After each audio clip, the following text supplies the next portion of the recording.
வணக்கம் friends, welcome to my channel. நம் hotel style தேங்காய் சட்னி அரைப்பதற்கு தேவையான பொருட்களை பார்ப்போம்.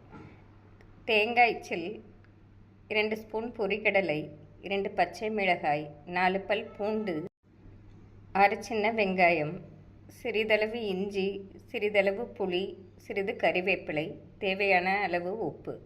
இப்பொழுது நாம் இதை மிக்சியில் அரைக்க வேண்டும். நாம் மிக்சி ஜாரில் அனைத்தையும் ஒன்றாக போட்டு அரைத்து கொள்ளலாம். 3 பேர் சாப்பிடுவதற்கு இந்த அளவு தேங்காய் சில் சரியாக வரும். நாம் புளி, இஞ்சி, பொரிகடலை அனைத்தையும் போட்டுக்கொள்ளலாம். கறிவேப்பிலை, வெங்காயம், பூண்டு, உப்பு போட்டு நாம் அரைத்து கொள்ள வேண்டும். நாம் சாதாரணமாக சட்னிக்கு இஞ்சி, புளி சேர்க்க மாட்டோம். ஆனால் ஹோட்டல் ஸ்டைலில்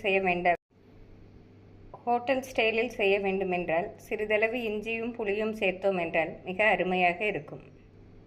நாம் தேவையான அளவு உப்பு போட்டு நன்றாக அரைத்து கொள்ள வேண்டும். நாம் மிகவும் மையாக அரைக்காமல் ஓரளவு கெட்டியாக அரைத்து எடுத்துக்கொள்ள வேண்டும். ஃப்ரெண்ட்ஸ், இந்த அளவு நாம் கெட்டியாக சற்று கரகரப்பாகவே அரைத்து கொண்டோம் என்றால் மிக அருமையாக இருக்கும். நாம் வேறு பாத்திரத்திற்கு மாற்றிவிட்டு இதை தாளித்து கொட்டிவிடலாம். நாம் மிக்சி ஜாரில் சிறிதளவு தண்ணீர் விட்டு கலந்து அதையும் சட்னியுடன் சேர்த்து கொள்ளலாம். நாம் தண்ணீர் மிக குறைவாகவே ஊற்றலாம்.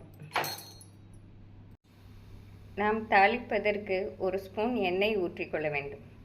எண்ணெய் காயவும் கடுகு, உளுந்து போட்டுக்கொள்ளலாம்.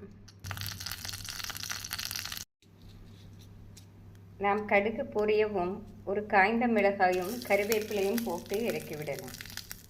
சட்னியில் இதை ஊற்றிவிடலாம்.